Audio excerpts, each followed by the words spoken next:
It's been a while since I did one of my videos. I've been extremely busy lately. However, since today was Macworld, we have to do a video. I mean, how could you not? The things that Steve Jobs announced today were pretty impressive in my opinion. So let's take a look. We're gonna head over to MacRumors.com and let's see what they're talking about. So apparently they announced. Well, I was actually doing this a live video while this was happening, reading off everything that was being said off the Mac Rumors website and also from my friend Mike at mik3.tv. He had some inside information and had some of friends that were over there. So he was letting me know, and I was also reading the Mac Rumors site. So apparently, the first thing that they released was what they call Time Capsule. And Time Capsule is essentially a network hard drive that works in conjunction with Time Machine, which is Apple's backup, software that comes with Leopard. And essentially, I would assume the main reason for them introducing this product, Time Capsule that is because of the fact that they had numerous issues with external hard drives working with Time Machine and all that, all this stuff that was going on. So they introduced Time Capsule, and it comes in two models. There's two models. There's a 500 gig version which runs actually $299, and there's a 1 terabyte version which runs for $500 or $499. Moving on, by the way, I think Time Capsule will be a great addition. I'd like to get one just to test it out. We'll see what happens in the future, but that's Time Capsule. They also announced iPhone and iPod Touch updates. They're releasing the iPhone software update.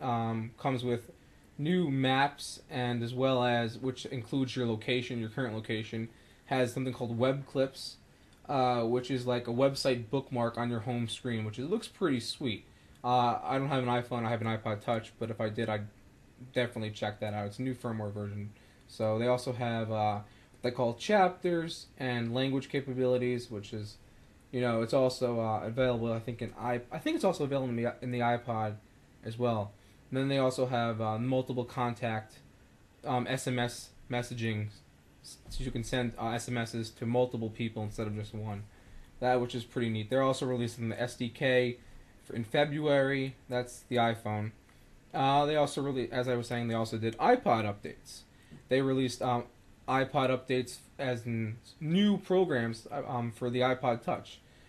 They introduced the Mail, OS 10 Mail, stocks, notes, weather, and maps. However, now here's the thing that's going to throw a lot of people off, and I guarantee you a bunch of people are going to be angry about this. They're charging $20 for the upgrade. $20 to upgrade and get the 5 new applications on your iPod Touch. Whereas if you just buy an iPod Touch now, you get the applications for free along with your new iPod Touch. I don't know why Apple's doing that for some kind of. I'm not really sure. I can't say. I don't know why the whole thing behind charging the $20 to get the new application on your iPod Touch. Frankly, I'm not too happy with that. But it's not. I mean, then again, it's $20. It's really not that much money. You could. I would think most people who can buy an iPod Touch can spare the $20. That said, moving on along. Apple also introduced movie rentals, which is pretty neat because before you had to purchase the movie and yada yada through the iTunes Music Store, and they didn't have all of the major companies on board. Now they have everyone. They have, let me read them off: Touchstone, Miramax, MGM, Lionsgate, New Line, Fox, WB, Disney, Paramount, Universal, and Sony. They're all on board with Apple now. They're working on movie rentals, and basically, each movie, I believe the new ones are going to be $3.99 for new releases, and the old ones are going to be $2.99. From what I understand, you have 24 hours to watch it once you start it, and you have 30 days to watch it before it totally runs out. So if you start watching it though, you have to finish it within 24 hours. From what I understand, is the case. So that's the movie rentals. They also announced the Apple TV Take Two, and a price drop. The Take Two essentially is is a new software for the Apple TV. It doesn't require computer, from what I've seen. You can also rent movies directly on the Apple TV, and you could also, and you're actually, and this is actually cool. From what I'm seeing right now, you can rent movies in DVD format or HD format.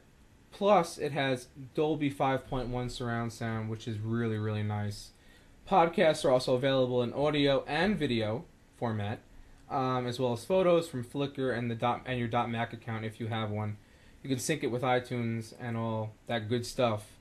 Well, that's pretty sweet, though. I mean, the Apple TV, at first, it was a good idea. I liked it. But now the fact that you don't need a computer to sync it with or anything, and the fact you can do stuff directly from the Apple TV is a very nice addition. Plus, you get HD quality and Dolby Digital's 5.1 surround sound. That you can't complain about that. That's nice. The HD rentals are going to be $4.99.